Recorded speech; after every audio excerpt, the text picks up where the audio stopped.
శివరాత్రి గురించి అవగాహన, శివ సంబంధమైన అవగాహన చేసుకునేది ఎవరు? తాను లేకుండా, తాను తెలుసుకోకుండా, తాను గుర్తించకుండా, తాను అనుకోకుండా, భావించకుండా తాను సాక్షి చైతన్యంతో ఉన్నాడు. తాను ఎలా ఉంది? స్వయంగా ఉంది. స్వయంగా ఎలా ఉంది? రెండో వస్తువు మీద కానీ ఆధారపడలేదు. ఇప్పుడు ఆ శివ సర్పమంగళ శవం చనిపోయిన తర్వాత దానిలో శివుడు ఉంటాడా ఉండడా? ఉంటాడు. అంటే వచ్చిపోయే శివుడు మాత్రం ఉంటాడు. నేను ఉన్నాను దేవదృష్టితో. దేవదృష్టి అంటే ప్రకృతి దృష్టితో, దేవదృష్టి అంటే ఎరుక దృష్టి. 3 పదాలు చెప్పే ఇక్కడ. ఒకటి నేను ఉన్నాను దేహదృష్టితో. దేహదృష్టి ఏమిటి? ఇక్కడ సామాన్యమైనటువంటి ఎరుకతో, స్పృహతో గుర్తించి గమనించి దేహంతోనే మీరు ప్రశ్నిస్తున్నారు. మీరు అంటే బోధ చెప్పే వ్యక్తి, బోధ వినే వ్యక్తి, చెప్పేవాడు వినేవాడు.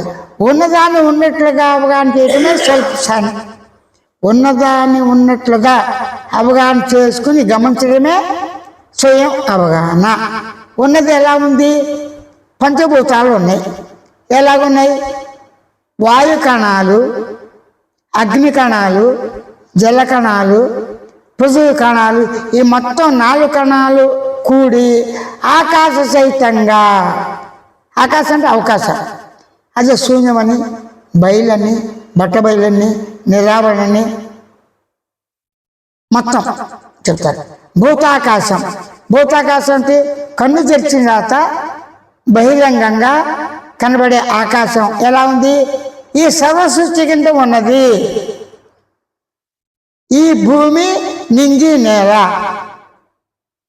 విశ్వం దృష్టిలో చూస్తే గ్రహాలు, నక్షత్రాలు, పాలపుంతలు, మిల్కీవేస్ అనేకం ఉన్నాయి.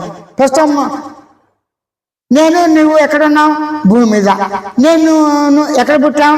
భూమిలోనే, భూమి మీదే. అది చివరికి ఎక్కడ కలిసిపోతావు? మట్టు కలిసిపోతావు. అంటే బస్సం. అంటే భూమి ఎందుకు పుట్టి పెరిగినటువంటి జీవులందరూ మానవులతో సహా, ఇప్పుడు చెప్పే దేవతతో సహా అందరూ ఈ భూమి మీదే పుట్టారు. చివరికి వారి శరీరాలు దేహ పర్యంతం కొన్నాళ్ళని తర్వాత నిర్మాణం అయినప్పుడు మళ్ళీ భూమిలో కలిసిపోతారు. అదే భూమిలో కలిసిపోయినప్పుడు ఈ సర్వ సృష్టి, కంటికి ఇంద్రియాలు కనబడే ఈ సృష్టి సర్వం జగత్తు.